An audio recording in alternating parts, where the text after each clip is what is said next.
ഇന്ന് സൺഡേ സ്പെഷ്യലായിട്ട് കപ്പയും ബീഫും കൂടെ കുഴച്ചാലോ എന്ന് വിചാരിച്ച് ഞങ്ങൾ അതാണ് ചെയ്തത്.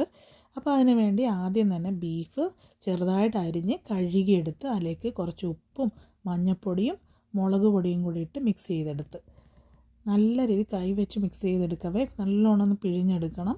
അതിനുശേഷം കുക്കറിലിട്ട് ആഡ് ചെയ്തിട്ട് ഒരു 5-6 വിസിൽ വരെ അടുപ്പിച്ചാൽ മതി, അത്രയും മതിയാവും.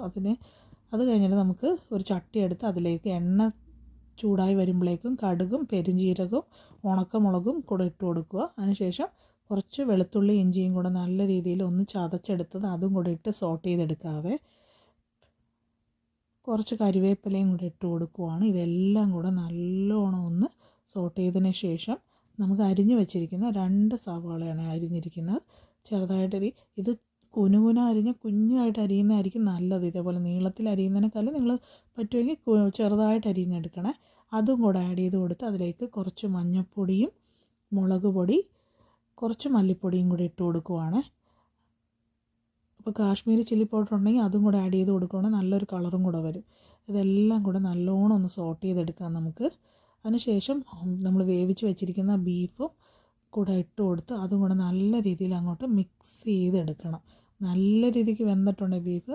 നമ്മൾ കഴിഞ്ഞ ദിവസം ബോൾട്ടൺ മാർക്കറ്റിൽ പോയ വീഡിയോ ഇട്ടില്ലായിരുന്നു, അപ്പോൾ അവിടെ നിന്നാണ് മേടിച്ചത്. നല്ല ബീഫാണ്, നമ്മുടെ നാടൻ ടേസ്റ്റ് തന്നെ കിട്ടുന്ന ബീഫാണ് കിട്ടിയത്.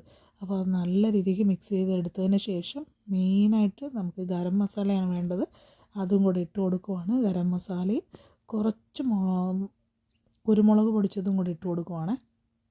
ഇത് രണ്ടും കൂടി ഇട്ടതിന് ശേഷം നമ്മൾ ആദ്യം തന്നെ കപ്പ കുറച്ച് ഉപ്പും മഞ്ഞൾപ്പൊടിയും കൂടെ ചേർത്ത് വേവിച്ച് വെച്ചിരിക്കുകയായിരുന്നു. നല്ല കപ്പയായിരുന്നു. അപ്പോൾ അത് നമുക്ക് ഫ്രോസൺ കപ്പയാണ് കിട്ടിയത്. അത് നല്ല രീതിയിൽ വേവിച്ചെടുത്ത് അത്രേ ഉള്ളൂ. അതിനുശേഷം ഇതിലേക്ക് നമ്മുടെ കറിയിലേക്ക് മിക്സ് ചെയ്ത് ഇതൊന്ന് ഉടച്ചു കൊടുക്കുവാണ്. നല്ല രീതി എല്ലാം കൂടെ മിക്സായിട്ട് വരണം. അപ്പോഴേ ആ കപ്പയിലേക്ക് ഗ്രേവി അങ്ങനെ ഇറങ്ങണം. അപ്പോഴാണ് അടിപൊളി ടേസ്റ്റ് ആയിരിക്കും. അതിലേക്ക് സവോള അരിഞ്ഞത് നമുക്ക് വേവിക്കൊന്നും വേണം, ഡയറക്റ്റായിട്ട് ഇട്ട് കൊടുക്കുവാണ്. കുറച്ച് മല്ലി ഇലയും കൂടി ഇട്ട് കൊടുക്കുവാണ്. ഇത്രയേ ഉള്ളൂ. സംഭവം പൊളിയായിരുന്നു. തീർന്ന വഴി അറിഞ്ഞില്ല, അത്ര ടേസ്റ്റായിരുന്നു കേട്ടോ. അപ്പോൾ ഞങ്ങൾ കഴിച്ചു. അപ്പോൾ നിങ്ങളും ഇത് ട്രൈ ചെയ്ത് നോക്കണേ.